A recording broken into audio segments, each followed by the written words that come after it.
Tidak semua sahabat Rasulullah Shallallahu Alaihi Wasallam dari kalangan orang-orang baik yang langsung menerima ajaran beliau.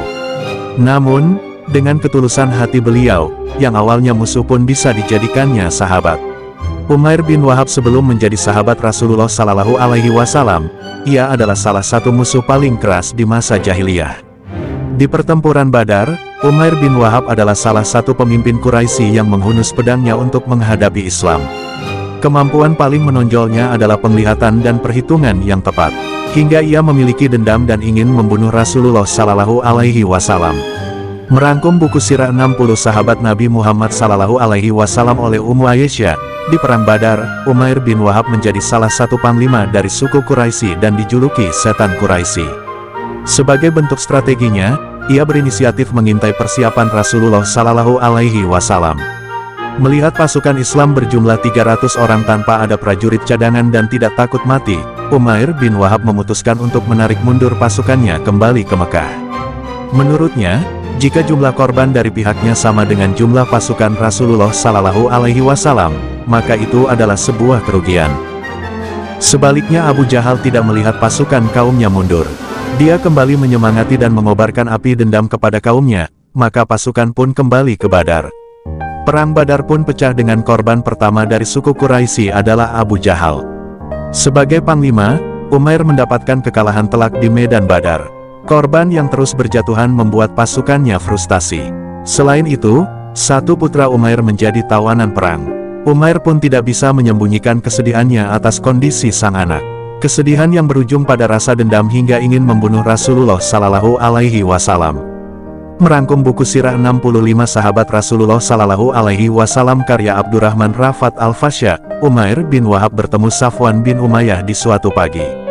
Safwan mengajak Umair berbincang dan Umair pun duduk di hadapan Safwan.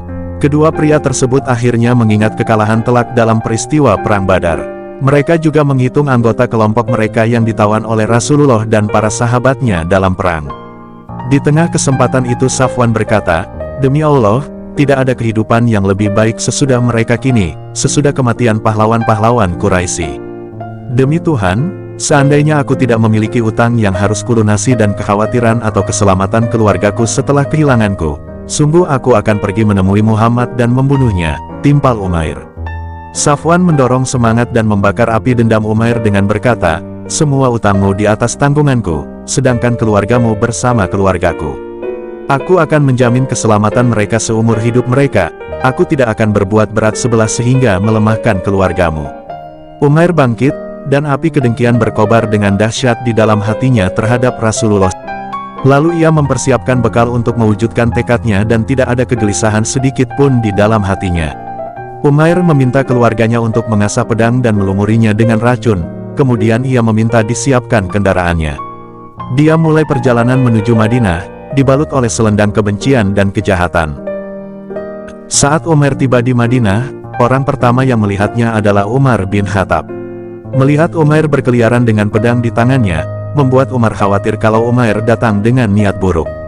Anjing ini adalah musuh Allah, Umair bin Wahab. Dia datang dengan membawa niat tidak baik, akan tetapi ia ingin berbuat keonaran. Kita telah menduga ialah orang yang menghasut kaum Quraisy untuk memerangi kita di Perang Badar, ujar Umar bin Khattab. Lalu Umar pun pergi melapor kepada Rasulullah Shallallahu Alaihi Wasallam. Setelahnya, mata pedang Umar diarahkan pada Umair dan tangannya mencengkram baju Umair, kemudian ia seret ke hadapan Nabi. Umar pun berkata kepada orang-orang Ansar, "Masuklah bersama Rasulullah Shallallahu Alaihi Wasallam, dan berwaspadalah dari ancaman si keji ini. Karena sesungguhnya dia tidak bisa dipercaya." Rasulullah Shallallahu Alaihi Wasallam yang melihat perlakuan Umar terhadap Umair, maka ia memberi perintah, "Lepaskan dia, wahai Umar. Dan wahai Umair tetap di tempatmu." Rasulullah Shallallahu Alaihi Wasallam menanyakan apa sebenarnya maksud kedatangan Umair. Namun, Umair selalu mengelak dengan mengatakan hanya meminta agar para tawanan dibebaskan. Rasulullah Shallallahu Alaihi Wasallam mengetahui perbincangan antara Umair dan Safwan mengenai tawanan dan tawaran dari Safwan kepada Umair yang akhirnya mengobarkan api dendam di hatinya. Rasulullah Shallallahu Alaihi Wasallam juga mengetahui jika niat sebenarnya Umair datang menghadap adalah ingin membunuhnya. Umair merasa terkejut sesaat, lalu ia berkata, Aku bersaksi bahwa engkau adalah utusan Allah Subhanahu wa Ta'ala. Lalu ia mengucapkan kalimat syahadat dan memeluk agama Islam.